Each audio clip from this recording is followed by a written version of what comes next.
پھر آپ ضرب دیں 70 گنا سے تو اس میں کیلکولیٹر کام نہیں کرے گا. اس کو کہتے ہیں اجر عظیم.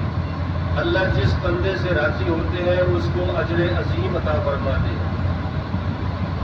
اور اللہ پر فرماتے ہیں کہ واللہ یضاعف لمن یشاء. اللہ جس کے لیے چاہتے ہیں اس کے جلوس کی وجہ سے اس اجر کو اللہ اور بڑھا دیتے ہیں.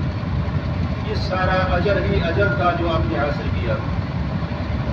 اور آدمی کو گمان میں نہیں رہنا چاہیے کہ پتہ نہیں ہمارا عمرہ قبول ہوا یا نہیں ہوا.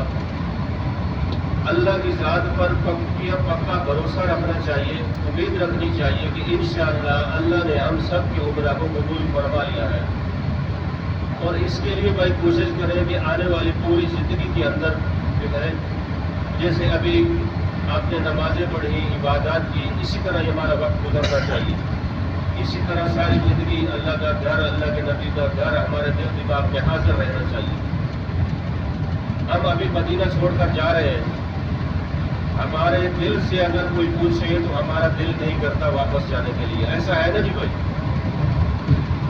صحابہ کرام جب دور دراز دین کے آواز کے لیے, دین کی محنت کے لیے جاتے تھے, پیچھے مڑ مڑ کر مدینہ کو دیکھتے ہوئے جاتے تھے. حضرت معاذ رضی اللہ عنہ کو حضور پاک صلی اللہ علیہ وسلم نے یمن میں گورنر مقرر کر کے بھیجا, امیر بنا کر بھیجا, اور فرمایا کہ اے معاذ جب تم واپس آؤ گے میرے ساتھ ملاقات نہیں ہوگی, میری قبر کو دیکھو گے. حضرت معاذ رو بھی رہے, جا بھی رہے, اور آخری نصیحت کی درخواست کرتے ہیں کہ یا رسول اللہ آپ مجھے کوئی نصیحت کر دیں. تو آپ صلی اللہ علیہ وسلم نے ان کو کافی نصیحتیں فرمائیں. تو اسی طرح جو ہے وہ رو بھی رہے تھے, مدینہ چھوڑ کر جا بھی رہے تھے. لیکن اصل چیز ہے آپ صلی اللہ علیہ وسلم کا حکم. آپ نے حکم فرمایا کہ آپ یمن میں چلے جائیں, دین کا کام کریں, دین کو پھیلائیں.